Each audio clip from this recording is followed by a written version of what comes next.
Allez, salut les amis, j'espère que vous allez bien. Bitcoin de retour proche de son ATH, quasiment à 108 000 $ ce matin, et qui continue à bien pousser à la hausse. Donc on va suivre ça aujourd'hui. Peut-être qu'on va vivre un nouvel ATH en ce mercredi 21 mai. Et du côté d'Ethereum, 2600 $ ce matin. Et donc là, attention, vous allez voir, ça commence à caler un peu côté altcoin. Et donc pour ce matin, on va faire un point d'ensemble du marché pour voir un peu où on se situe actuellement et voir ce qu'on peut attendre pour les prochains jours. Allez, comme d'habitude, merci à tous ceux qui vont prendre le temps dès maintenant de commenter, de liker et de s'abonner à la chaîne.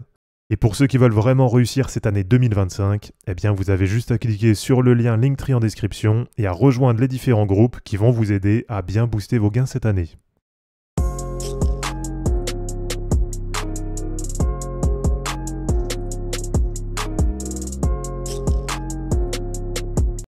Alors Bitcoin de retour quasiment à 108 000 $. Et donc Bitcoin qui continue à bien remonter en direction, je vous rappelle, de l'objectif intermédiaire entre 120 000 $ et 130 000 $. Alors à voir bien sûr si on va y aller ou pas en une fois. Ça maintenant c'est la grande question. Puisque du côté par exemple du RSI en hebdo, eh bien on commence à approcher la zone de surachat. Mais pour le moment on n'est pas encore dedans. Donc on peut quand même penser qu'il reste encore un peu de place là pour pousser à la hausse. Et par exemple sur le RSI, eh bien on est à peu près dans la même situation qu'on était à peu près début novembre 2024. Et donc finalement, on voit que derrière, quand on a le RSI qui passe la zone des 70 et qui va chercher un niveau autour des 80, eh bien on voit que ça laisse quand même le temps de continuer à monter pendant plusieurs semaines. Et donc là, ça pourrait pourquoi pas permettre à Bitcoin d'aller chercher l'objectif intermédiaire entre 120 000 $ et 130 000 $. Alors du côté des indicateurs habituels, là pour ce matin, je vais passer assez vite. Mais en tout cas, ça y est, on a la configuration optimale qui s'est mise en place sur les moyennes mobiles. Et cette configuration, je vous rappelle, c'est simplement le fait d'avoir toutes les moyennes mobiles qui sont bien orientées à la hausse et qui sont dans le bon sens, donc tout simplement de la plus petite à la plus grande.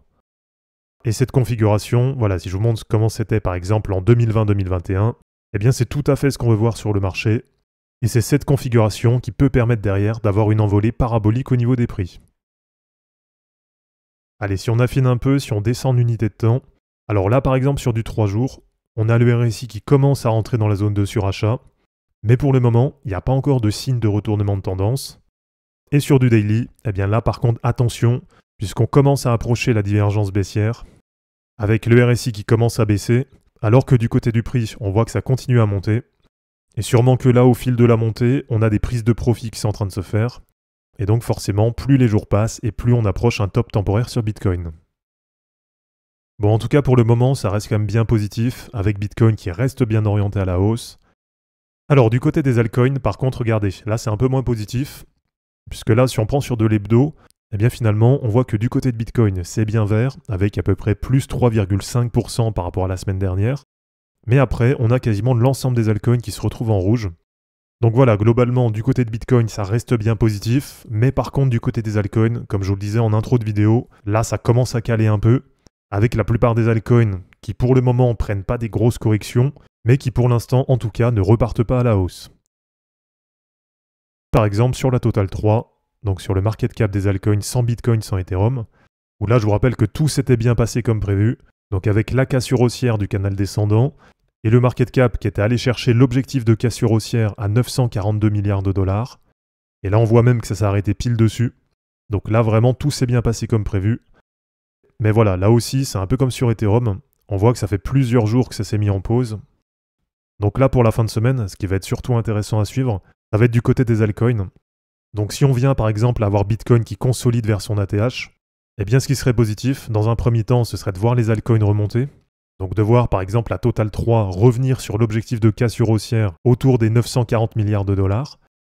Et surtout, ce qui serait pas mal, ce serait tout simplement de réussir à passer ce niveau. Et là en plus, en retracement de Fibonacci, eh bien ce niveau il correspond exactement au 0,382 de Fibo. Donc là, à partir de maintenant, ça va vraiment être ça le niveau déterminant à suivre.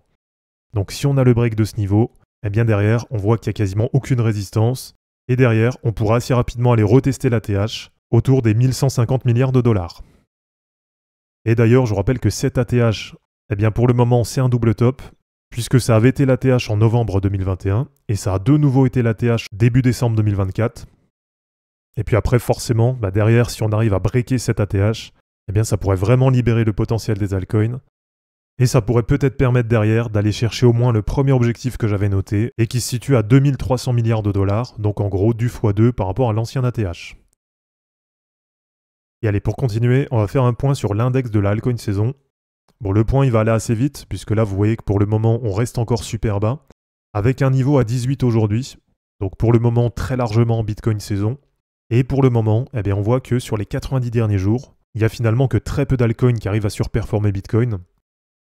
Alors on a par exemple XMR Monero qui fait plus 46% sur 90 jours, PP qui fait plus 35%, BCH plus 13,5%, BGB, crypto que j'ai en wallet les amis, plus 7%, Sui Network que j'ai aussi en wallet, plus 5,8%, le Crow de crypto.com, plus 5,1%, FTN, alors là que je connais pas du tout, plus 3,2%, le WBT plus 2%, TRX plus 1,6%, et puis Bitcoin qui fait plus 1,5%, et puis après on a tout le reste qui fait des moins bonnes performances que Bitcoin. Donc voilà, finalement sur les 90 derniers jours, très peu d'altcoins qui arrivent à surperformer Bitcoin, et on voit que la période de alt season finalement n'aura pas duré longtemps, entre à peu près septembre 2024 et décembre 2024, et puis aussi avec des performances qui étaient en dessous de ce qu'on a connu par exemple en 2020-2021. Et donc là maintenant, bien sûr, ce qu'on va attendre pour la suite, ça va être de venir au moins dans cette zone, donc d'avoir au moins quasiment la moitié des altcoins qui arrivent à surperformer Bitcoin. Et puis je pense que maintenant, là, ce qu'on attend tous, c'est de passer vraiment en altcoin saison, donc d'avoir au moins 75% des altcoins qui arrivent à surperformer Bitcoin sur une période de 90 jours. Donc d'ailleurs, si ça vous intéresse de vous positionner pour la alt season, eh bien je vous rappelle que c'est justement pendant la période actuelle qu'il faut le faire, au moment où finalement on a très peu d'altcoins qui surperforment Bitcoin. Alors après il faut le faire, mais pas en achetant tout et n'importe quoi. C'est avec des critères précis et en sélectionnant vraiment les meilleurs altcoins.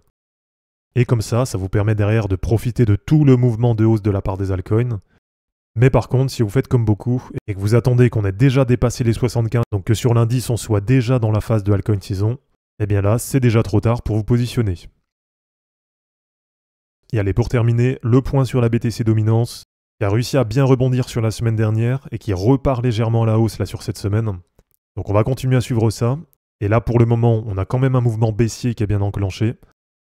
Et je vous rappelle que le prochain objectif, c'est de voir la BTC Dominance revenir sur le bas du canal, et donc revenir au niveau des 61%. Donc voilà, merci à tous d'avoir regardé cette vidéo, j'espère en tout cas que ça vous aura plu. Comme d'habitude, pensez à vous abonner, à liker et à commenter cette vidéo pour soutenir la chaîne. De mon côté, je vous mets tout ça en ligne, et je vous dis à bientôt, ciao.